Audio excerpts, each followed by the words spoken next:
enjoyed introducing our first speaker, who will be Ross Victory, who is an award-winning author, music artist, and entrepreneur from Los Angeles, known for exploring themes of self-discovery, identity, and family in his work. After rediscovering the healing power of writing following the loss of his father and brother, he published Views from the Cockpit in 2019, leading to 6 original titles and a music catalog of 20 songs.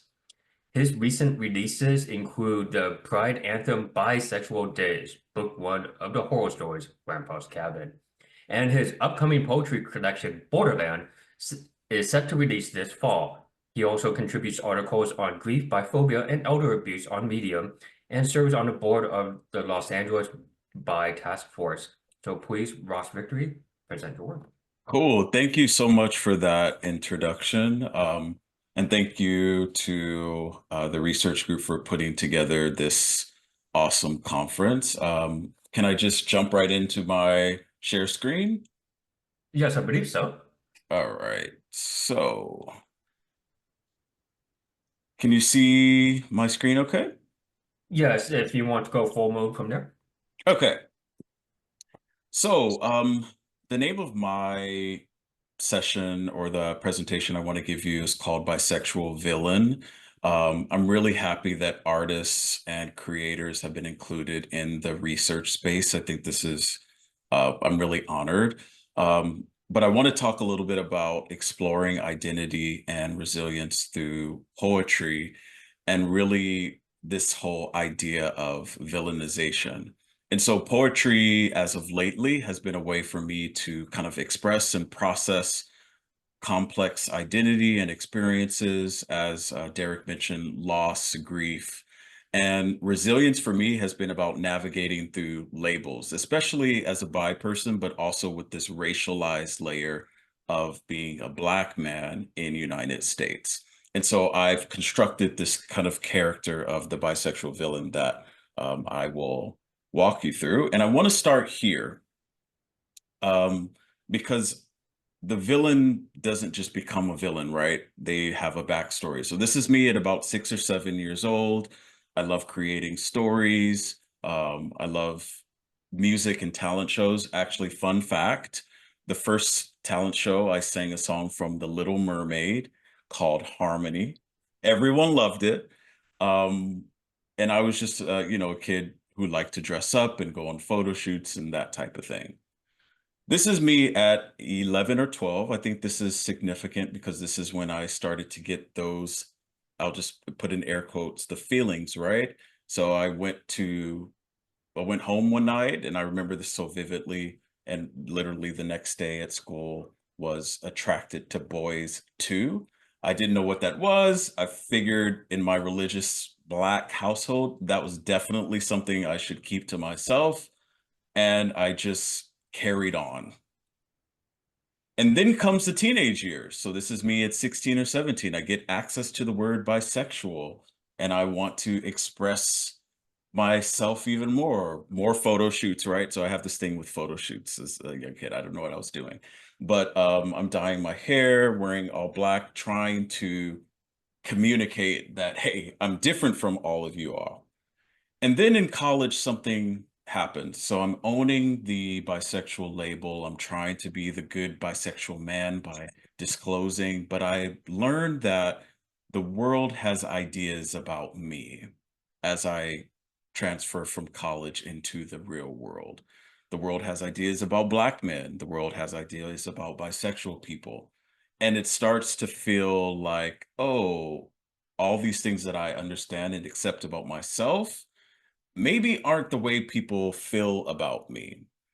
And I think that, villainization starts as kids, as many young men, young bi boys, young Black boys, boys of color, and it's brick by brick that we become this villain. And so these words of being a brother, a son, a nephew, imagination, loves music, loves stories, the childhood innocence, it's eroded layer by layer, and you become this I guess alternate version of yourself. My mom mentioned to me growing up, Ross, people are at war with you and you won't even know. And I didn't even understand that. And she would say when I was young, like, what do you mean people are at war with me and I don't even know? And so now, as a full-fledged adult in this space, I think we know what that means, right? Political ideations and a lot of ideas in the world. And so over time, the little boy becomes this figure of the villain. And so I mentioned, so I'm holding other identities. So I'm a Black man. So a lot of us are labeled as threats, dangerous, lazy, hypersexual, DEI babies, right? So you're not qualified to be there. You just got that job because you're Black and bisexual. But then also the added layer of being bi, we all know these things. I don't have to rehash them, but predator, confused, all these things. And so I think that the villain almost becomes a self-fulfilling prophecy, right? When you are told you're a villain so many times, even though you just want to take photo shoots and smile and sing mermaid songs, you're told you're the villain, and then you begin to wonder, like, at what point am I the villain? Am I really the villain? Should I just be the villain to make you all shut up and go away? When you're told as a bisexual person you're really gay, maybe I am. Maybe I am the problem. Maybe I am dangerous and a threat to society. And so I'm sharing all of that to say over time, self-perception is eroded with, of course, doubt, shame, and withholding. And so that leads me to the poem and the poetry part about processing all these layers and trying to reframe them, but also own them. So I would like to read this for you if I can. I'm going to hide my camera so we can just focus on the words together. And the name of this piece is called Bisexual Villain. Can you see me still? Yeah. Okay. So maybe I can't hide my, oh, here I go. Okay. This is Bisexual Villain. An enigma, cloaked in reflective armor, a man built in isolation, made of light. He walks a tightrope, each step a liberation, every word a defiance. He is the man who returns the stolen fire, embodying a harmony of contradictions in a world demanding silence. He is conformity's antichrist, but only when he says his name. Do they know that beneath his armor there is a man searching for meaning, flesh and pulse under mirrored shield, a brother, a son, a guardian. He was a boy with bright eyes, and he was loved. I stand before the jury, unmasked and true. They are armed with judgments that explode like bombs, their hatred a mask of sincerity. I wonder, am I on trial for spurning stale norms of monosexism, a banquet of bias, an indictment of my very being? Faceless facades wear hypocrisy like skin. Bigotry is in their blood. They thirst for dominance. I see society's lives in illusory script, homes built in narrow alleys of convention, foundations hollow and empty. We are neighbors, but we are strangers. You are the antagonist. You are the villain, the jury shouts. No, the bisexual villain proclaims. We are a legion, a chorus in the midst, their hymn akin to mine. We are canaries whose wings you've clipped, trapped in your rusting cage. Some have become orphans, bereft of connection, adrift in the gap, kin to the fluid. You are an abomination. You are confusion, they roar. Though we may be solitary stars, together we form a galaxy. In me beats a heart. Within you, the silent expanse where once echoed, now the void of a million corpses. I am ink. You are eraser. I am your projection.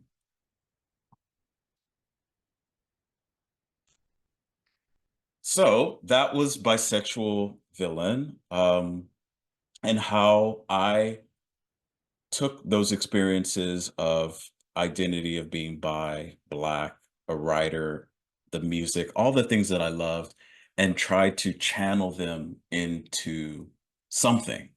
And it makes me think about this whole idea about the villain and how sometimes when narratives of villain are put on us, how we can internalize it over the time. I can't tell you how many times I've gotten the look. So the look is something where maybe you go in an elevator and someone maybe thinks that you're dangerous or does some kind of unconscious movement to make you feel othered, right? And so you wonder, am I the problem here? Am I the villain? But then you know what? Hey, maybe I am. Maybe I am the problem. And so you're just going to act that out, even though that's not you. And I found that resilience comes from, of course, pushing back, reauthoring, and then reclaiming the social narrative and the label. Because it makes me think, if I'm the villain and I try to be the best brother, best son, right? You try to show up for your family and do things that are honorable. If this is what being a villain means, maybe I am the villain. And it also makes me wonder about these words, villain and hero, because there's people who meet us in our lives, and or I'll speak for myself. There's people who have met me and they say, you know what, Ross was definitely the villain in my story. But then there's other people who will say, hey, you were the hero. You provided that, affirmation on the words of encouragement. So what is it with these words? And maybe just like being bi, maybe it's none of these words, and maybe it's all of them and none at the same time. And so it's really just about being a full person and kind of owning the best that I can. This has worked for me, owning the societal narrative, owning my background and interest, and trying to channel that into something. So this is from my collection coming out called Borderland. This is poetry and words from the intersection of masculinity, race, bisexuality, and grief. It comes out on National Coming Out Day, October 11th. Thank you so much. I want to give you all just a free copy. So I'm going to drop a link in the chat, free copy of Bisexual Villain. And also my contact information is on there. And if you're interested in the book, which is about 43 pieces of this type of topic, with a little sprinkling of visceral desire in some pieces, please check it out. So thank you for having me. Thank you, Ross. And if there are any more impressions, feel free to continue the conversation in the chat. I really do appreciate the book. I'm pretty sure people in this audience have a lot of books too. Continuing the theme of the interdisciplinary, going from words to maybe numbers, our next presenters is a collaboration that includes Dahlia Orellana, who is a Salvadorian academic at the psychology department of the Universidad de la Frontera in southern Chile, whose research focuses on sexual orientation and gender identity at the intersection of subjective well-being and social norms. She is the director of Lab ISG, a team of researchers and students with interest in these subjects. The collaboration is also with Abner Silva, psychologist and PhD from the same university district. He is currently interested in sexual identities of the LGBT community in Chile and its impacts on mental health and well-being, along with Tatiana Alacon, psychologist, master's degree, psychology, similar university district. She is interested in topics relating to sexual identity, stereotypes, wellness, and social humor. So yes, please present your work, Lehia. Hi, everyone. Thank you so much. I'm very happy to be here. Yes, my name is Lehia, so I'm going to show you a bit of a piece of research that we're conducting regarding sexual identity development in gay, lesbian, and bisexual adults in southern Chile, along with my colleagues who have been previously introduced as well. Can you see the? Oh, there it is. Yes. So, well, to give you a bit of context first, well, I have lived in Chile for over 10 years. And Chile, as many other countries, have seen a very important increase in the number of people in the population that identify as non-heterosexual. We have gone here from 0.3% in 1998 to 4% in 2023. Our research is conducted in Wallmapu. This is Mapuche territory. It's called also the La Araucanía region, and this is one of the most conservative right-wing regions in the country. This is to give you an idea of the context in which our participants have grown up. And I would also like to make a note on the language that we use here in our research in general in the country. It might differ sometimes between social and age groups, and it might also be different from that of the global north. And I may give you a few examples as we go along the presentation. For our study, we used the Klein sexual orientation grid. You might be familiar with it. So this grid has 7 dimensions. According to Fritz Klein, sexual orientation can be approached using 7 dimensions that you can see here. And in this grid, the person who is answering, this is a clinical tool, by the way, the person can say whether these experiences or these domains have been experienced with the opposite sex only, with the same sex only, and everything in between, or heterosexual only and gay and lesbian only. And the person also has to say whether these experiences have happened in the past, in present, and in an ideal realm, which is more like if the person could choose how these experiences could happen. So this is a very, it has a few decades in the making, this grid. So the language and part of its functioning, it's a bit outdated. In our study and in other studies in the literature, there have been attempts to try to update some of the language. We have encountered a few issues in this regard. You know, you can see the binary approach, like using opposite sex or just using one of the other. We wonder about the use of sex and gender to talk about other people. We also found, as we conducted these interviews, there was a bit of a subjective interpretation in terms of time, particularly what is the past? What does the past entail? Is it when I came out first? Is it in my adolescence? So we were trying to answer this as we went along into interviews. Very important point here is that bisexuality is also implicit in this grid. You get this idea that bisexuality is more or less gay or straight. Fritz Klein was bisexual himself, so this has a lot to do with how language was used back in the 1980s. And there's no space for asexuality here. In the current literature, we see attempts also to try to include more of the asexuality spectrum. We do it here too, and in other studies, we have found that is the case as well. So regardless of its shortcomings, we thought this would be a very useful tool to explore the lived experiences across different dimensions of sexual orientation in non-heterosexual adults. We had 12 participants who were over 13 years old. They will all reside in La Araucanía. Most of their interviews that we conducted were face-to-face, but others were online because, well, the region is very large. So some participants were interested in taking part in our study, but they lived in different cities. So those interviews were online. We had a call for participants via social media. The ethics committee of our university approved this study. And to give you an idea of who our participants were, their ages ranged between 30 and 41 years old.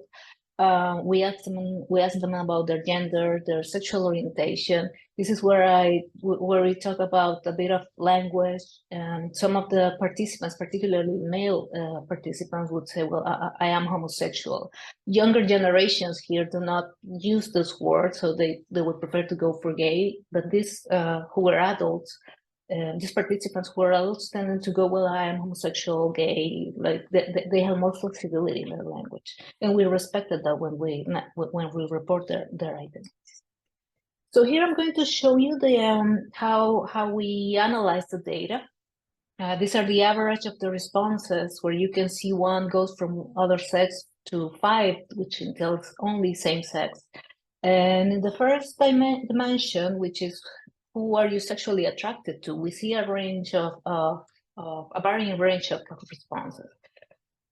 Both gay lesbian participants and bisexual participants, they both reported starting in the middle point, like they both reported starting from a bisexual point in terms of attraction.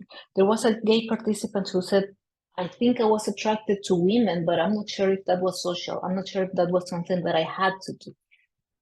Versus more in the present or in the ideal, we had a bisexual non-binary participant who said, you know, I am only attracted right now to a man, to my husband, who was a cisgender man, and they would say I'm okay with that, meaning that I don't care if I'm only attracted to this person. That does not make me any less queer.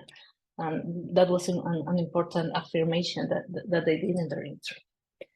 Regarding sexual behavior, this is where we saw a larger difference between our gay lesbian participants and the bisexual ones, where most monosexual, let's say, participants tended to begin their behavior already with same-sex partners.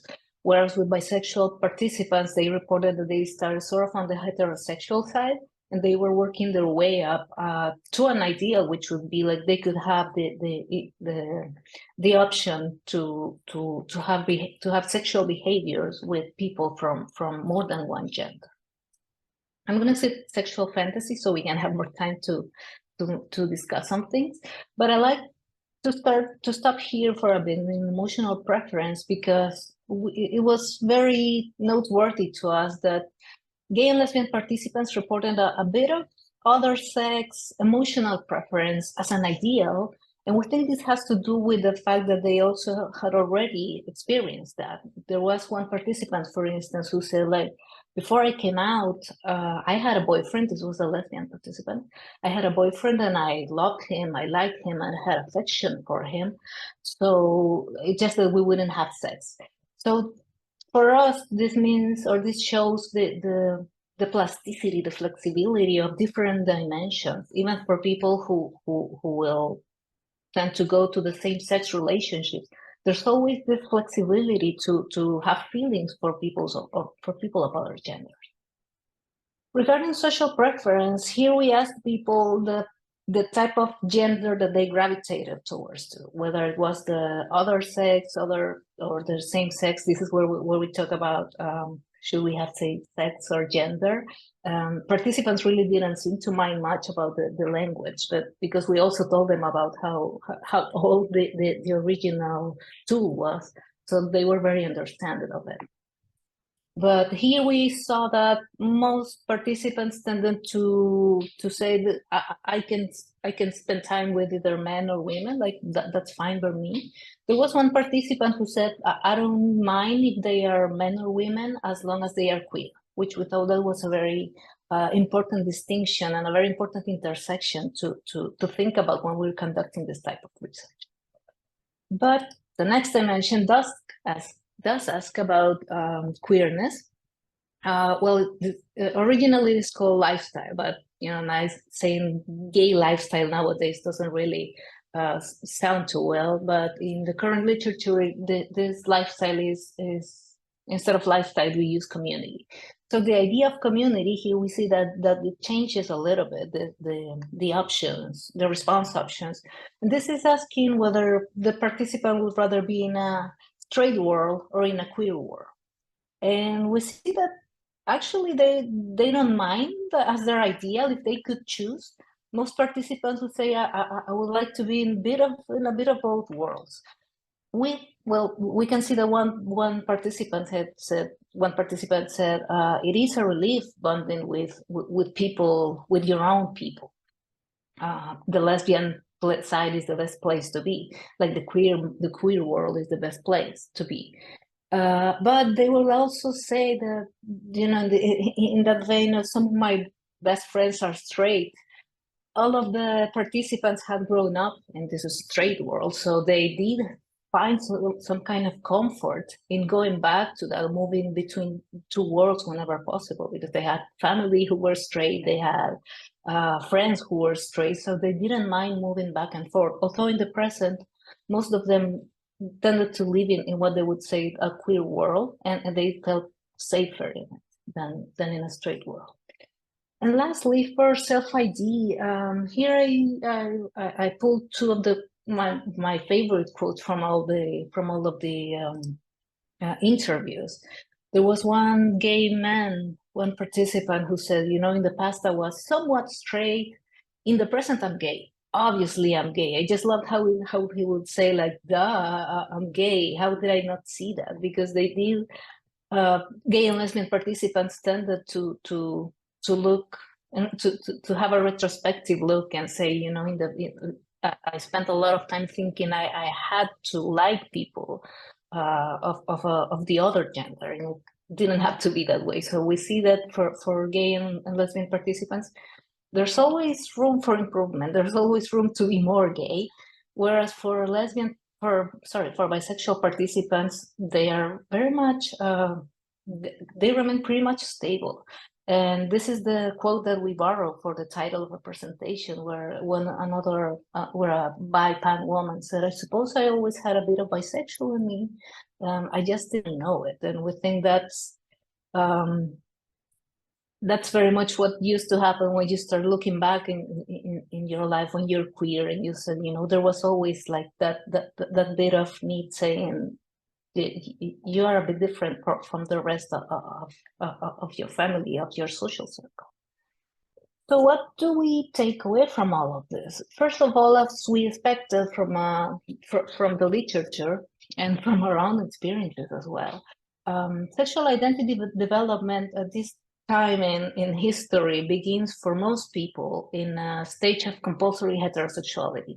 This is true for our participants. This might be true for all of us right now. We use here Dylan and colleagues' model of sexual identity development. And we thought this was a very useful model to try to understand where most participants were coming from. And yet, we also would like to underscore that the presence of what we call heterosexual components in queer people's lived experiences do not invalidate their sexual identity. Because of the world we grow up in, it is for a lot of people very difficult not to have some heterosexual experiences that are linked to how they live their affections or their sexual behaviors, and that is okay. That does not invalidate their sexual identity. As we conducted this research, we found a number of challenges for sexual identity research. The number one was that bisexuality continues to be thought of as a sort of in-between. Even in the Klein-Grid, when you see it that way visually, it is in between straight and gay. And then that also leads us to ask, like, what about asexuality? Where is it then? I made a bit of a note about language and also the recall bias, which lead us to our last point here, and another reason why we chose the Klein-Grid, and that was because it accounts for time. We follow Lisa Diamond's observation about how sexual orientation changes over time, and we know that if we had asked these participants these questions 10 years ago, we will have probably have a very different image of how their sexuality moves across time. And if we ask them again in another 10 years, we will also have a different picture than the one we got before. So this is like a lot of lessons for us to continue this research. And well, I just want to thank you all for listening. I want to thank our participants too, and my wonderful co-researchers and lab members, and the funding agency that made possible this study. Thank you very much. Awesome. Thank you for your work, Dahlia, Abner, and Tatiana. I'm now thinking about just how tough it is sometimes to get research going. I myself happen to teach classical statistics, and that's problematic, and what we're trying to do may be problematic compared to statistics, but I have a hunch this next group might help us with that. So our next collaboration includes Steve Nemaran, who is a PhD candidate at the University of Arizona in Southwest United States, whose research explores the performativity of gender and sexuality, namely the multiplicity, complexity, and entanglement, which identifies and experiences with an acute focus on BIPOC communities. also explores influence of capitalism on post-secondary education and the liberating potential class solidarity across social identities. We also welcome Katie Prieto, Associate Professor at the University of Southern Mississippi, whose research centers on the lived experiences of marginalized students, particularly bisexual students and members of the LGBTQIA+ community, more broadly by challenging deficit perspectives, emphasizing structural barriers to success and highlighting student resistance. And they have also been working with Antonio Duran, Associate Professor at Arizona State, whose research broadly examines how historical and contemporary legacies of oppression influence college student development experiences and success. His work has attended to how racism intersects with heterosexism and trans oppression, together with considering how scholars mobilize interdisciplinary frameworks with their work. So please, if you can, present Steve and Katie. Mm-hmm.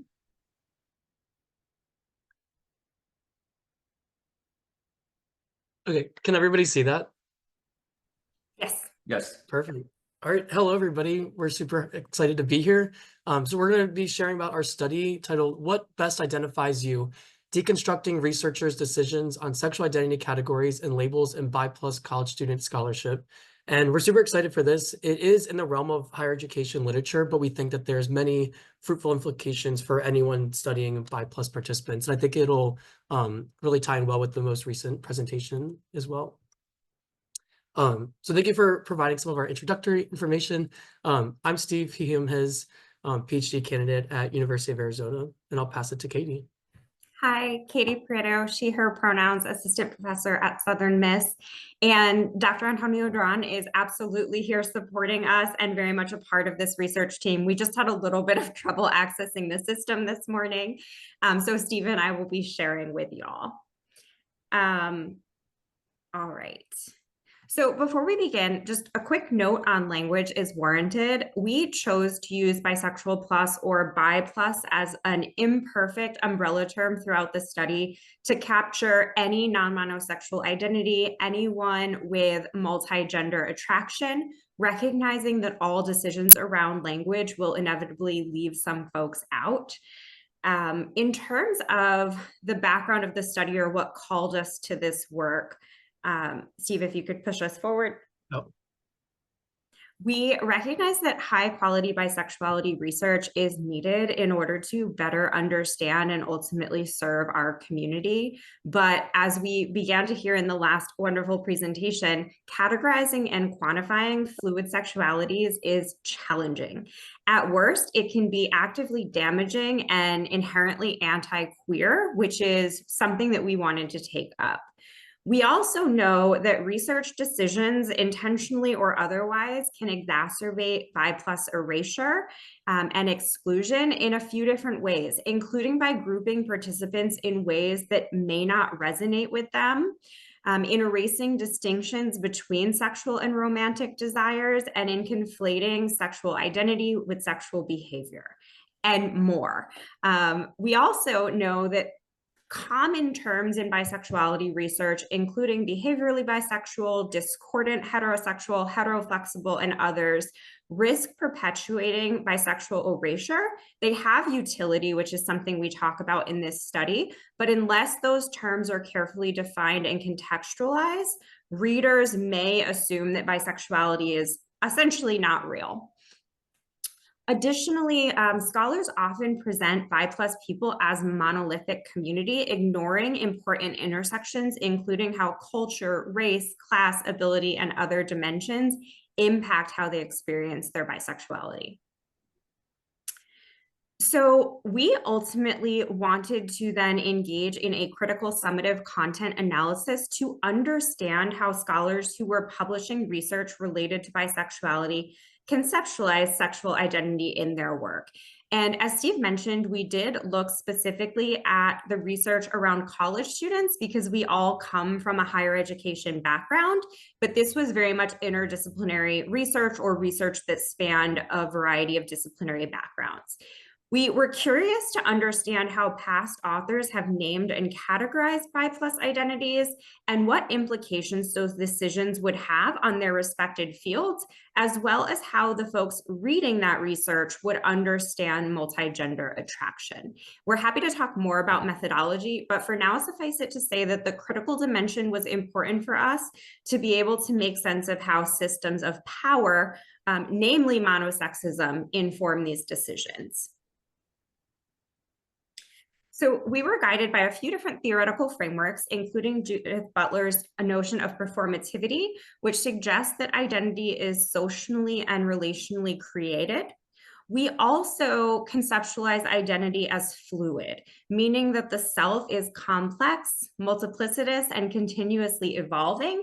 And because our sense of self is never finite or fixed, it can't be fully known. And that is really why doing this type of research becomes challenging.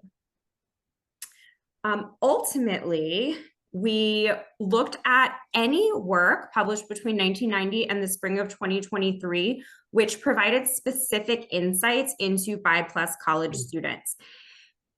We did not include literature that aggregated bi+ people among larger samples, but did not meaningfully engage with what it means to be a plurisexual person.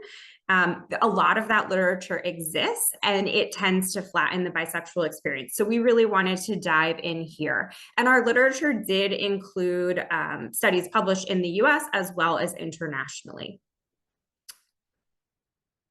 After we sorted through all that we found, we ultimately included 175 scholarly works, and we used a rubric. You can see the guiding questions on the slides to help us categorize the content, but also our interpretations of the study dimensions, leaning into that critical summative piece.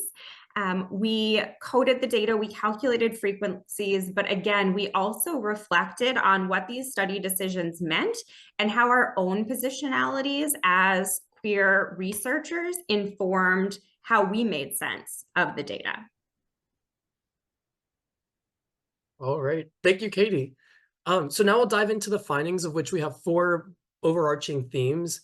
2 things I'll note. So there'll be tables on each slide, but many of these fit into multiple categories. So these aren't like mutually exclusive, and one article could be multiple within this of the 175.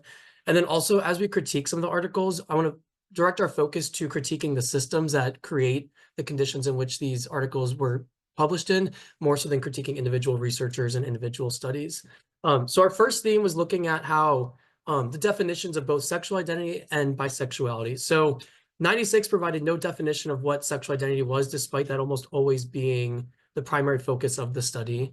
But then we noticed an uptick in fluidity and liminality and instability of identity. So researchers more recently are noticing that sexual identity is fluid and it's not this static dimension, as well as many used attraction or differentiated between orientation versus attraction and behavior. Some used queer theory, some even using performativity, as we did for this study. And then bisexuality, the vast majority provided no discussion of bi+ terminology. Again, it's despite bi+ people being the vast majority of this study. So kind of noticing how when you're not defining it, it's kind of difficult for researchers to understand how are you operationalizing these terms as well.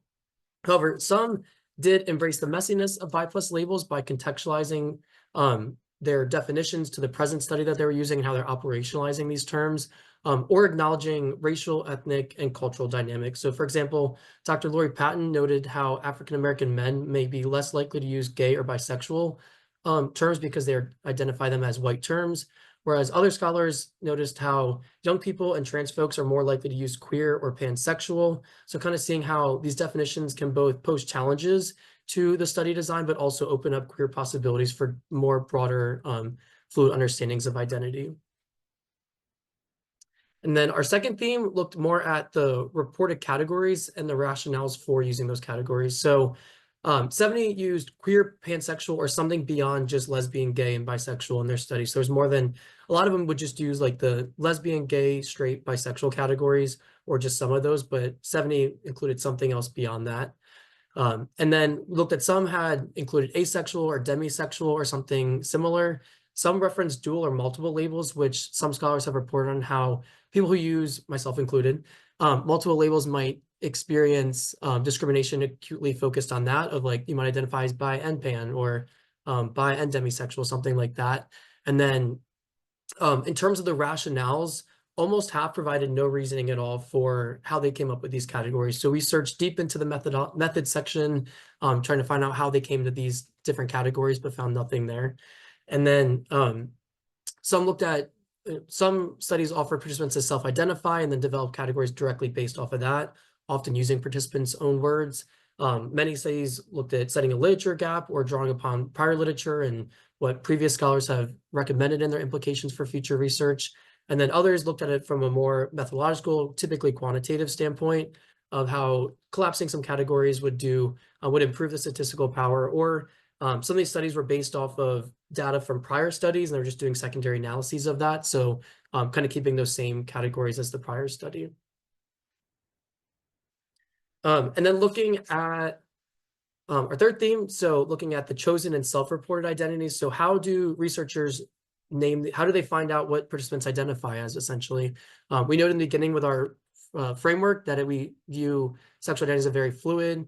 It's never fully fixed or fully known from both one person's like internal sense of self, but also looking at participants who may identify as bi+. So a little over half used a form or demographic survey, typically to identify eligibility before including participants in the study. Some used more qualitative approaches and using interview data, and then some used an other option or allowed participants to explicitly, exactly what their own words was, is how they represented their identity. We want to highlight one, Sikotelli, who said, "I introduced myself and provided my pronouns. I then asked participants to describe themselves however they like. Some participants described their physical appearance, gender or sexual orientation, or personality. I intentionally did not explicitly ask participants to tell me their gender or sexuality, but rather encourage them to share wherever they felt safe to do so without expectation." So I really enjoyed reading this piece, specifically how the author focused on queering the interview environment to disrupt that power imbalance that's kind of inherently there between researcher and participant, and really keeping it open-ended and whatever that participant felt safe to share. But also recognizing with different study designs and different research questions, this is not always possible, but possibilities are there to queer the interview environment and study design as a whole. And then lastly, our fourth theme focused on how researchers collapse sexual identities, and then whether this pretty much like affirmed participant self-identification or chosen self-identities. Looking at the two big things we noticed were collapsing all lesbian, gay, bisexual, queer plus on that sexuality spectrum identities as one group, typically comparing that with all straight and heterosexual identified people, or collapsing all bi plus identities. So whatever the researchers determined to be in that, like pansexual, polysexual, whatever that was for that study. Some things we do want to highlight that we're like trying to critique the systems here rather than individual studies. But there was typically a lot of erasure of pansexual, asexual, unsure, and questioning participants' identities. Typically, there may have just been one participant or a handful of participants compared to a much broader group. So they were just removed from analysis after identifying that. But we know that these communities are among the most underrepresented in research. So further removing them continues that perpetuation of erasing them in research. Two other really interesting ones was how like mostly heterosexual was considered different from heterosexual, but then mostly homosexual was not considered different from homosexual. So kind of like straight and mostly straight are like different things, but then like gay and mostly gay are not different things. So it really reinforces heteronormativity and being straight or heterosexual as the norm, whereas like being like mostly gay but not fully gay is like the same thing more or less, which really reinforces heteronormativity there. And then on a different study, scholars combined mostly gay and gay respondents, so kind of reinforcing that monosexism, whereas like as long as you're a little bit gay, like you're just completely gay, and really enforcing that biphobia and monosexism with that. So again, these were individual studies, but really focusing on how these broader societal structures of monosexism, heterosexism, cissexism, all of that really creates the conditions in which these study designs were chosen. And I'll pass it back to Katie for some information for future research. So with those systems in mind, we wanted to be not overly prescriptive in terms of our implications and suggestions for research. Different journals are going to put different demands on folks, as are different disciplines. That being said, we do have some implications and recommendations, including the importance of being clear about your purpose. What are you studying and why? Because that was largely obscured in a lot of the studies that we evaluated. We also know that language matters, and we talk about the way that language is informed by history and culture as well. We encourage authors to clearly define constructs, including the sexuality terms that they choose. We don't suggest that there is one right way to define bisexuality, but it's very important that researchers be clear about what they mean when they use those terms. Whenever possible, we encourage empowering participants to self-identify and avoid disempowering them by erasing facets of their identity. So self-identification is critical wherever possible. We also encourage researchers to avoid deficit frameworks. In another study, we found that deficit frameworks proliferate in the field of bisexuality research, often centering challenges that bi folks have in ways that don't necessarily critique monosexism and other systems of oppression, thus leaving readers to assume that there's something wrong with us when we know, in fact, that there is not. Wherever possible, disaggregate and explore within group differences that also help to differentiate between folks from different racial groups, ability groups, classes, countries. And along those lines, properly contextualize the findings. Why do these differences occur? What are the systems of power giving rise to them? That intersectional piece then is really critical as well. We are really just advocating for intentionality here. And before anything is published, asking how might someone who doesn't understand bisexuality intimately the way that we do interpret these results and ensure that those interpretations, we have control over them so we're not further doing harm. All right, so, and it is, I see a question in the chat. It's not quite published yet, it's on the way, but there is still room to change. So if folks do have suggestions, feedback, other articles that would be happy, please do continue to put it in the chat. And hopefully within the next year or so, we'll see it out in the world. Thank you, Katie and Steve. Speaking of language, a lot of us in this room, I imagine, at some point wanted more language and ability to tell our own stories. And sometimes we look to the art world for that, which will bring us to our next presenter, Irina Latis, who is a Romanian visual artist, poet, and communication freelancer based in Bucharest, Romania, who is a single mother of 2 teenage daughters, holds a bachelor's degree in economics and a master's in communication and human resources, studied painting at the National University of Art in Bucharest, has exhibited there, and published some of her poems in the Elephant Journal. So with that, go ahead and share your screen and present your work. Hi, everyone. Thank you for the introduction. I'll share my screen. Just a moment. All right. Can you see it? Derek? Okay, thanks. All right, so just a quick word before I play my film. I'm Irina. I'm connecting tonight from Bucharest, from Romania. I'm super proud to be here and a bit intimidated because all my fellow speakers are PhDs and masterand. And yeah, I guess I was wondering why is my presentation here with all of this research work. But I guess because it's a personal story like Ross's, and it's my coming out story, and it's very recent and fresh. And it's about how it intersects also with my culture, this Eastern European culture I belong to, and the communist background that I come from. I was 7 years old when the revolution broke out, and also how it intersects for women in particular with the recovery from trauma and abuse. So I am proud to be here and share this story with you, and also a bit nervous. So this is why I'm gonna play you the clip. I made a film that I wrote the story for this film, and I created the artwork over the last year. That was part of my own recovery process from trauma and abuse. And this like documenting the whole process. So I'll just play it for you. It has, I hope you can hear the sound as well. Derek, if you please can show me a thumbs up when I play, if the sound plays okay. Thank you. The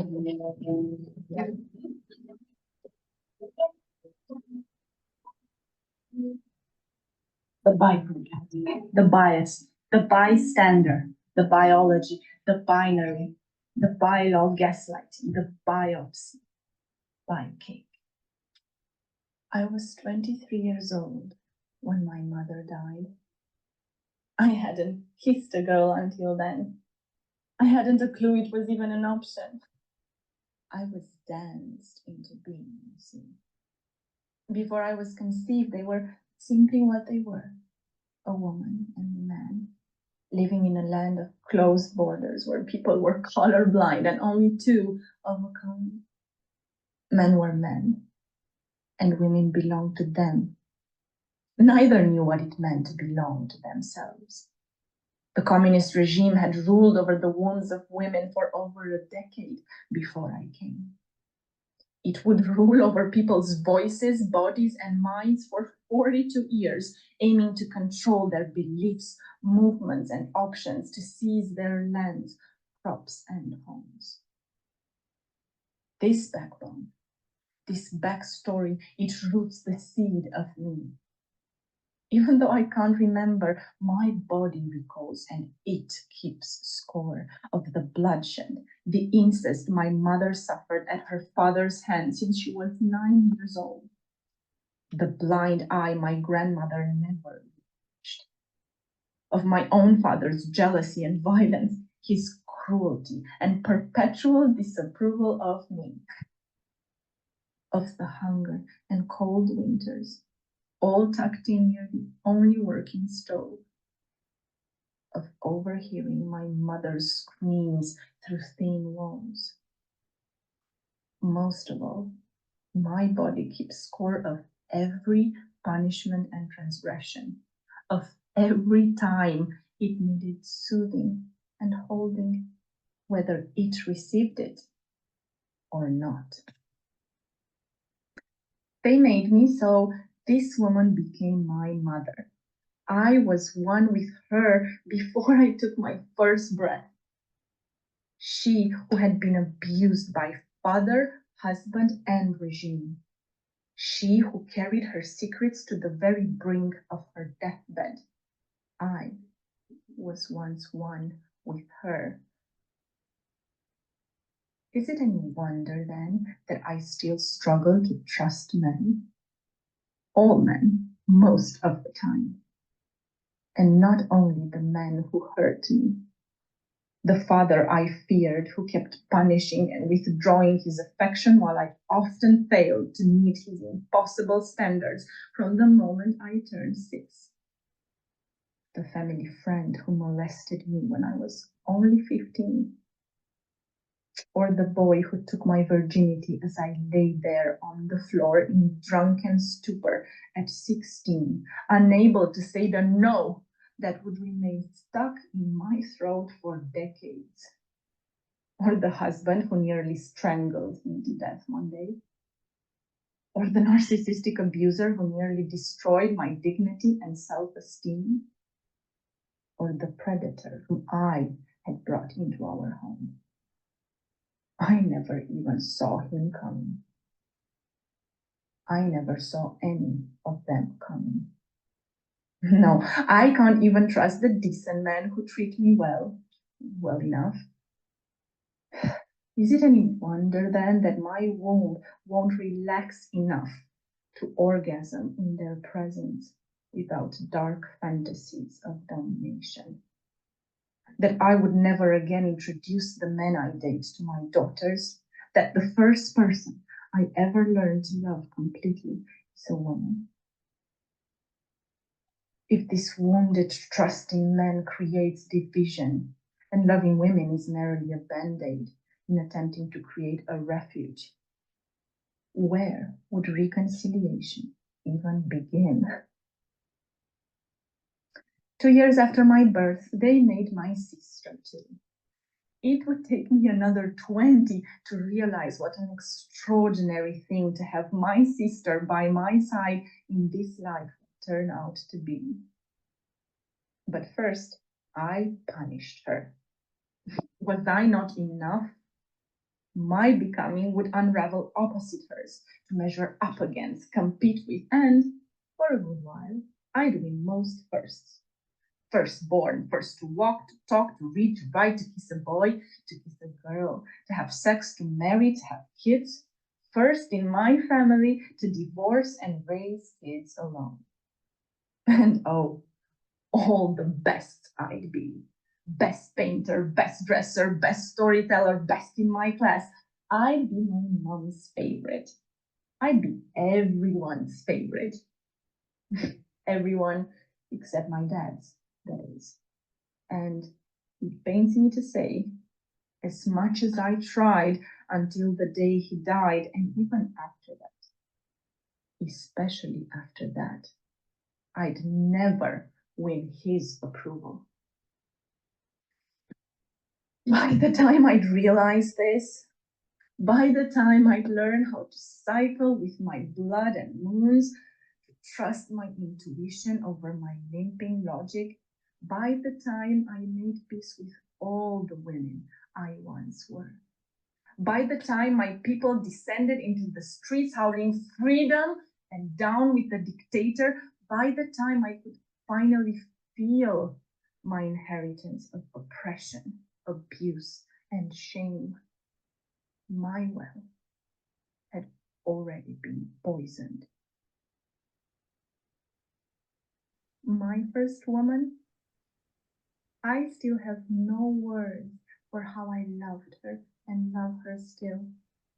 No label, no definition, no map to orientate. We were never a couple. There was no benchmark for such a fantasy. There still isn't one for me. But through loving her and being loved by her, I am still learning to love the womanhood I belong to. I was born a mother the moment my first daughter was born, and it was rough and dark and painful and crushingly lonely and isolating at the very beginning. For both of us. I can call it postpartum depression in hindsight, or whatever good this would do in reclaiming compassion for all mothers. Even my mother's mother, the one with the blind eye, who wouldn't or couldn't protect her child from the predator inside her home. I pray for forgiveness, you see, for the completion of this history repeating. I pray our daughters are safe, wise, and free, that womanhood will be kinder on them. I strive to do what my own mother couldn't do, which is to provide the tools and teach them how to better navigate this world they are inheriting from us. In the meantime, therapy is my rock. In the process of becoming my own rock, I took a long and hard look at myself. One eye open in the mirror and one closed, looking inward. I looked at how I keep choosing the same type of people to reenact the same kind of suffering, to reignite the same kind of violence in my soul. I looked at how I avoid confrontation by numbing my feelings, by drinking the wine, by getting the high. I looked at how, even after I survived the abuse and there was only me in my solitude, there was still a cruel voice inside my head, still punishing me, the same way my father did. I looked at womanhood and what it means to me. I looked at my core beliefs, which, in essence, all come down to this one. As my true self, I'm not worthy of love. I looked long and hard before I started looking softly. I'm still looking. Softness. Softness is finally bringing ease.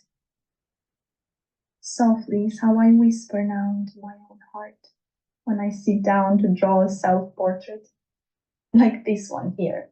This woman mending her heart with bloody red paint. And she's alive, all grown up now, safe to be here, safe in her body. She is sober, grounded, and naked before the canvas which is her life, making art from both her fortunes and privilege, and her sorrows and losses. But how? How to reconcile the innocence of this beautiful child who still lives inside my chest, with the trauma she endured and repressed ringing in one ear and the rage yelling and howling in the other all the time, making silence unbearable. This is how. This drawing here, these kind words of acceptance and inclusion. I am worthy of love, you see. I've joined the parade now with some awkwardness and some hardly earned pride. This small act would by no means upturn history tides or end the raging wars. It may, however, favor a ceasefire in the wars we wage against the self and foster some empathy for others like us, irrespective of gender, color, beliefs, or orientation. So this is how I reconcile. This coming here today to tell you my story full circle. This self is a work in progress. I still fuck up. Who doesn't? We all drank from the poisoned well. I'm learning to be fine with that. To live with my Romanian legacy despite the fact that I never fully understood it, with my big flaws and little wins. Imperfect. Like some fine-aged wine you may one day bring to your lover to share a taste of sweet tenderness with them. How about this for an ending? New adventures, belly laughs, naughty orgasms, recovered trust, comforting the uncomfortable, keeping faith, finding proof that great things are always happening to us because we worked and bled for it, that we will love with an open heart again. Here I am, standing proud, loving life and myself with an open heart again.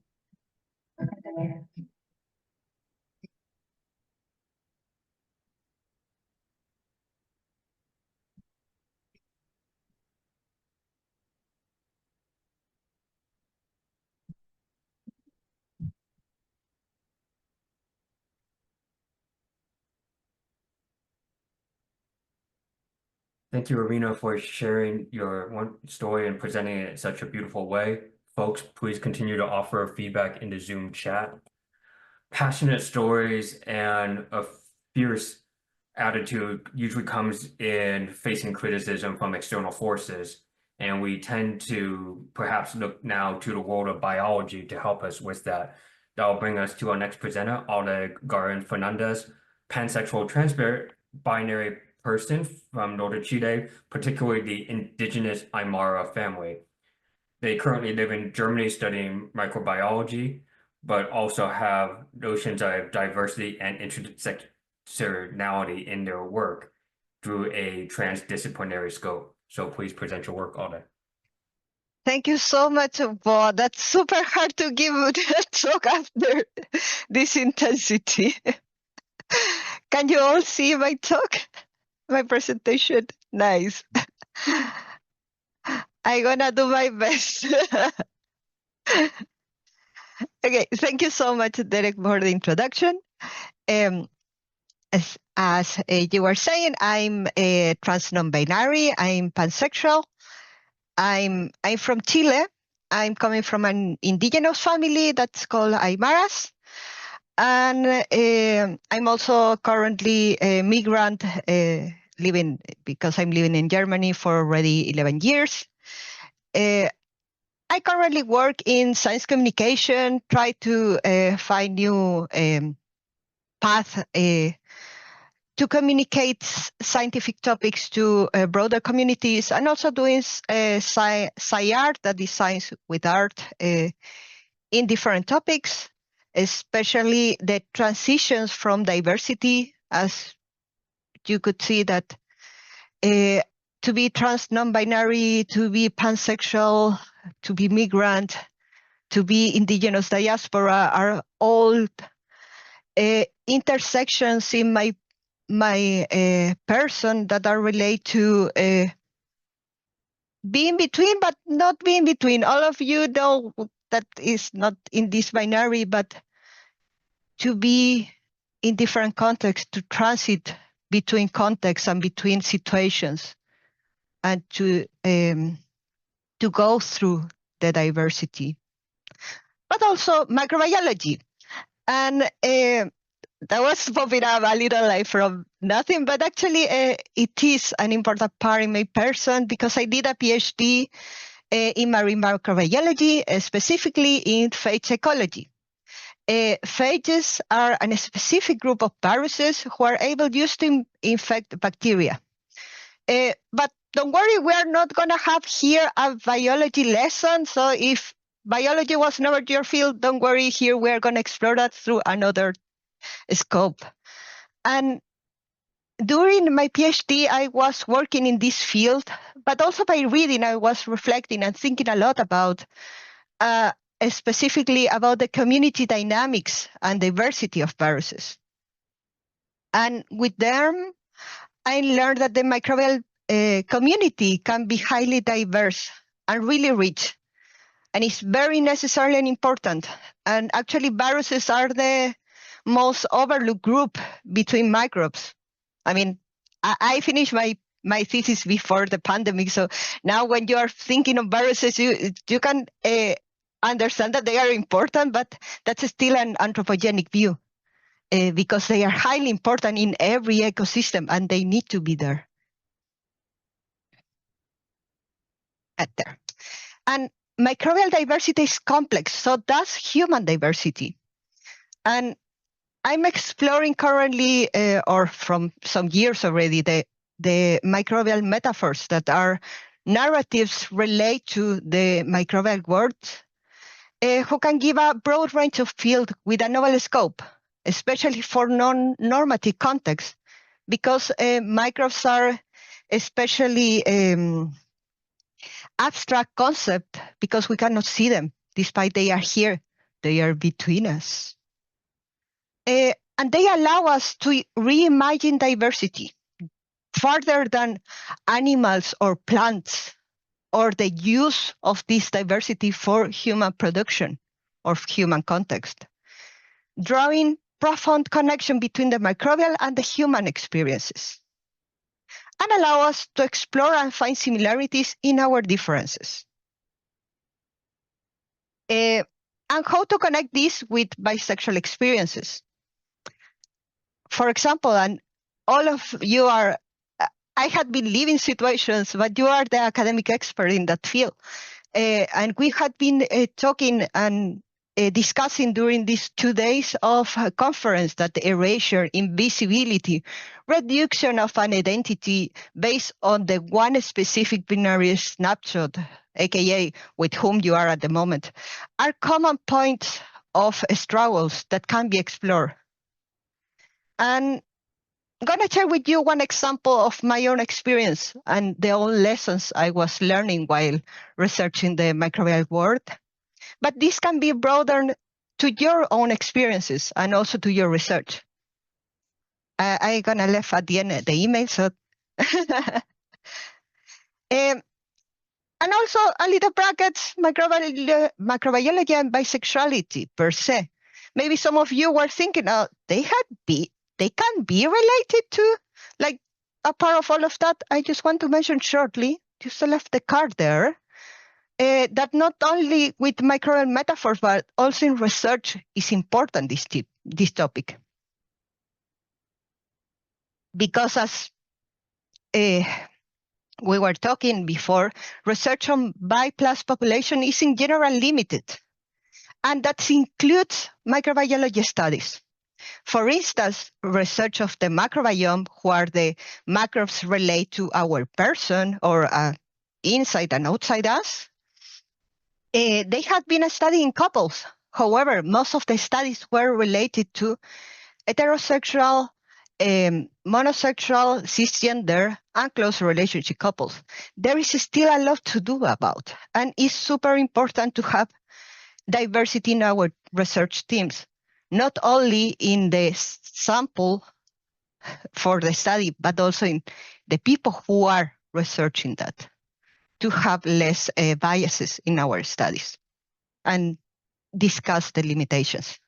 But yeah, that's for another talk or maybe another research. Now I want to bring you to the microbial world, which actually is our world. We live in our microbial world. Most of the living beings in our planet are microscopic, and they are extremely diverse. However, as they are tiny and for our eyes, we are feeling that we are the dominant entity here. And they have a key role in evolution and maintenance of the planet and its life. Even the air you are breathing right now cannot exist without the microbes.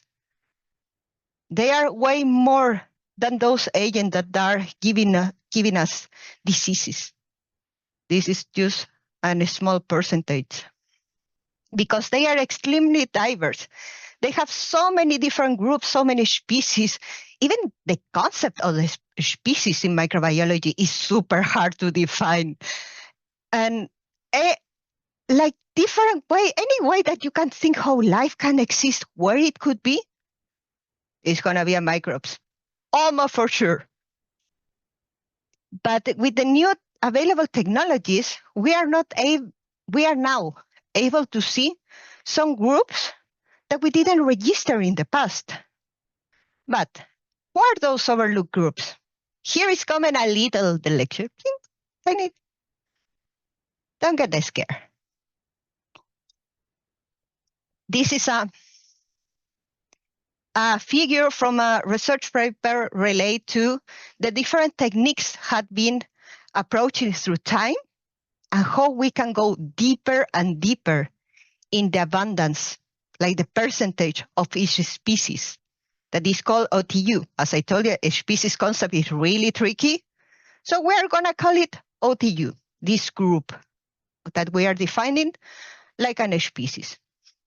And with new technologies like gel fingerprinting, clone library, blah, blah, blah, blah, blah, we are able to go a little deeper in this rank, and we are able to see more and more about what the species they are.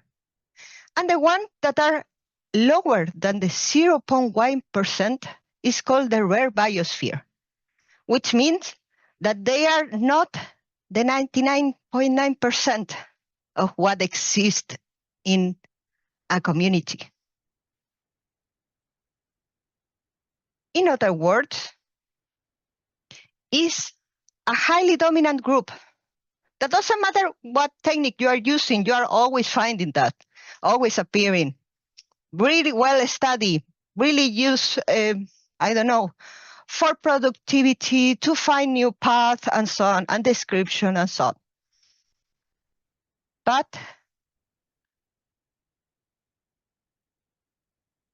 there had been till now this overlooked group, the rare biosphere, which is highly diverse, and every time we are researching them, we are finding new species, new processes, new way of living.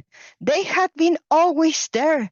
We had been always there, but they were not registered of. They had been in every ecosystem. But you know, we didn't have voice to talk, to say, hey, we have been always doing that. We have been always here. Our capabilities, our ways to be are different, but we are still valid on that. And that's so important to register that. And finally, we are able to meet us, to talk with each other from different communities and figure out that we are still valid in our difference. Yeah, I don't know at what point I started to stop to talk about viruses and macros. But well, a high diverse community can persist in longer terms. Resilient ecosystem tends to be more diverse and dynamic, with different members coexisting and not simply competing. By the way, this view of competition, it was really normative for biology.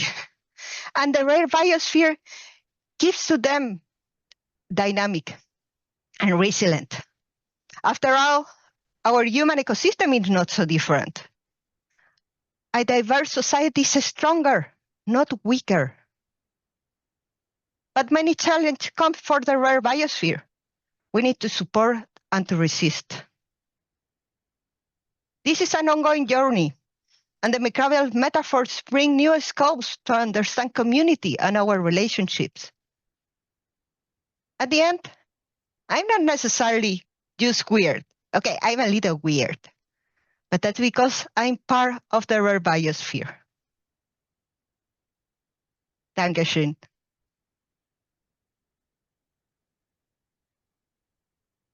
Also, danke alle. We, in talking about sexualities, we strive to welcome many perspectives and points of view. And our only regret is that we only have this weekend for our group here. At the moment, we now welcome Miguel Obradores Campos, who will be talking about bisexual studies in dialogue with continental philosophy. So please lead us in that discussion.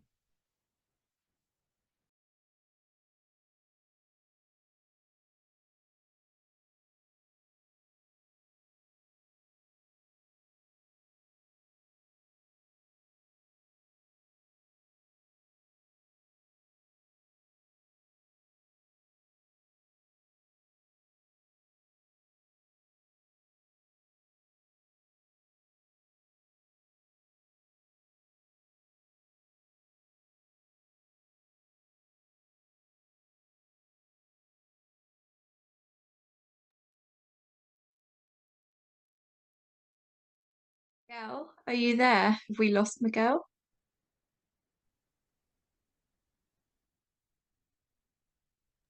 Can you hear me now? Yes. Okay, sorry. Thank you very much for allowing me to be part of this conference. I'm meeting so many new people. Also, I have the possibility to meet like people I've known for many years. I'm from Spain, but I have been living in Denmark from the last 20 years, more or less. I have also been living in Denmark in Belgium 2 years, and also in New York half a year, and Eastern Europe in Tbilisi half a year. I have been bisexual activist during the last 20 years, more or less. And also I've been researching about bisexuality for around 15 years, mainly in Spanish and Danish, but I have some articles in English, like one which is called Deconstructing Biphobia, which was published in the Journal of Bisexuality in 2012. I'm also a father. I have 2 children, one of 6 years and another one of 3 years. So pretty much of my time right now is based on taking care of those children. So I put my research and activism aside. Through my life, I have experienced that there was like a kind of clash between activism and academia. in bisexual activism, I had the need to find an identity, other people that were identified as bisexuals, in order to fight the monosexism I experienced. But when I entered bisexual communities, especially those that were not very politically aware, I had a feeling of oppression within the community.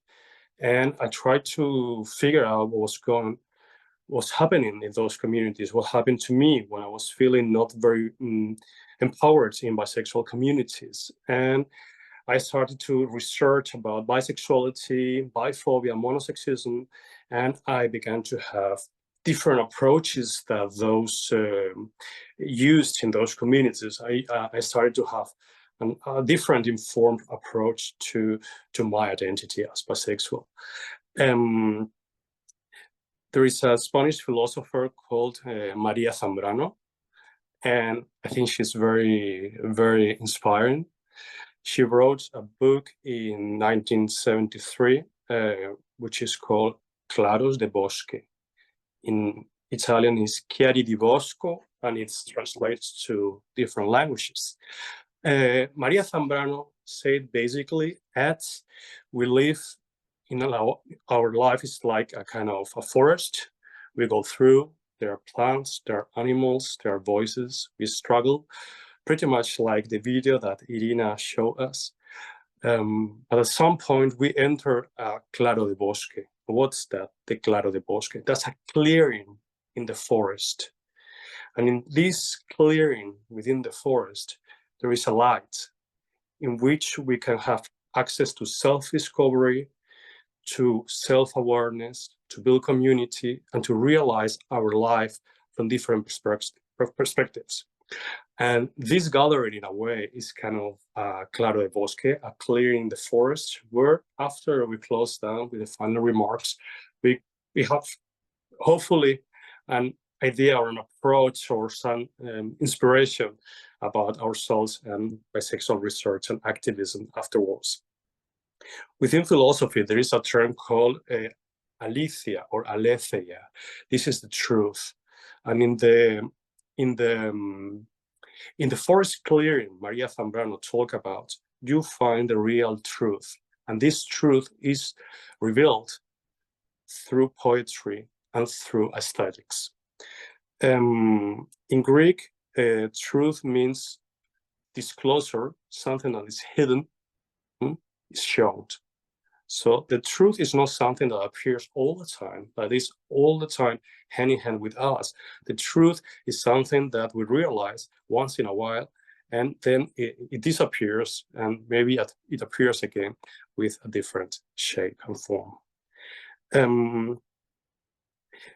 In philosophy, in the philosophy of science, there is a person that wrote a book in 1962, and this person was Thomas Kuhn. He wrote a book which is called The Structure of Scientific Revolutions. He was talking about our human history can be divided in some paradigms, and those paradigms contain a kind of techniques, values, and beliefs.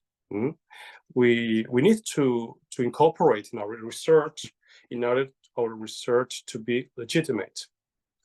And my understanding is that right now we live in a period that could be understood as the monosexual paradigm. So the bisexual research is to be understood, from my perspective, within that monosexual paradigm. Monosexism oppresses bisexual persons. At the same time, monosexism is the condition sine qua non we can call ourselves as bisexuals. Without monosexism, there wouldn't be bisexual individuals. Or without racism, there wouldn't be different races. Or without fat phobia, we couldn't start talking about fat people or non-fat people. So those terms we use daily are social constructions that we take for granted. And in a way, those terms shaped by the monosexual paradigm have been axiomatic, have been incorporated as axioms in bisexual research. In In the beginning, we can talk about Krafft Ebing and his Psychologia Sexualis, and then Freud was talking about bisexuality. And when Freud died, well, that day is the Bisexual Day, the 23rd of September. Miguel, about 5 minutes left. 5 minutes left? Yep. Okay. So the terms shaped within psychology, or within this course that was like looking at us as weirdos, were terms that in the end were incorporated, were axioms in science incorporated within bisexual studies later. And one of the main terms I think we have incorporated in bisexual studies, and still is a core reference to us within this monosexual paradigm, is the term gender. When we talk about within bisexual studies, we say that bisexual persons are attracted to 2 or more genders, or bisexual persons are gender blind, or bisexual persons are attracted to multiple genders. At the end of the day, gender is an axiomatic term. It's used to define sexualities.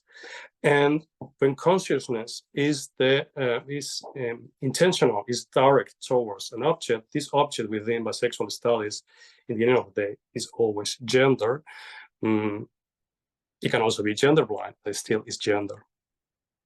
And this is also a concept to be understood within the monosexual paradigm, in which monosexualities are legitimized because there are 2 genders. And then when you talk about bisexuality, bisexuality in many cases is a signifier which is empty. You know the word bisexuality, it can be used. We can talk about bisexual individuals, but in the end of the line, in the end of the day, when you look into this term bisexuality, it's a void term. It's empty, it's dead, it's useless, because the only living entities that can be used theoretically are monosexualities.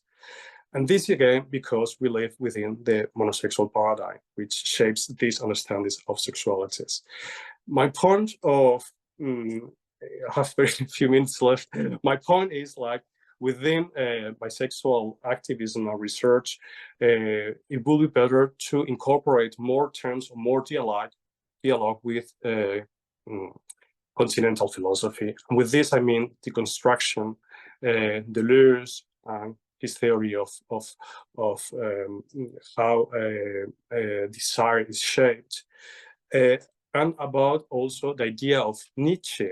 Nietzsche said that God is death. In this way, we can say that gender is death, in a way to understand how can our desire and our attraction as bisexual people be understood in a different way, maybe in a way that is more metaphorically or more poetically, more real. And with this, we also need to take into account the privileges linked to gender, the privileges linked to racial identity and ethnicity, and other factors that should be taken into account without being neglected in this approach. Finally, I will comment that the philosophy of Kierkegaard. I'm in Denmark right now, but I like him. I like Kierkegaard. And he's talking about, like, attraction and love is nothing that exists all the time. It happens, and sometimes it takes us, it draws us, it is hidden, and it appears sometimes. A way it changes our life and of our way of understanding ourselves and desire. And Maria Zambrano, the philosopher I was talking about in the beginning, she was talking about the la razón poética, the poetical reason, in which imagination, poetry, art can be fundamental factors to understand bisexuality, to imagining communities in another way that could be more empowering, and in the end will help us through imagination and through community challenge the monosexual paradigm in which our experiences still, I believe, are shaped. Thank you. Awesome. Thank you, Miguel, for reminding us of our philosophy. And thank you all for bringing your frameworks in ways of helping us address how we talk about ourselves and how we talk about our community.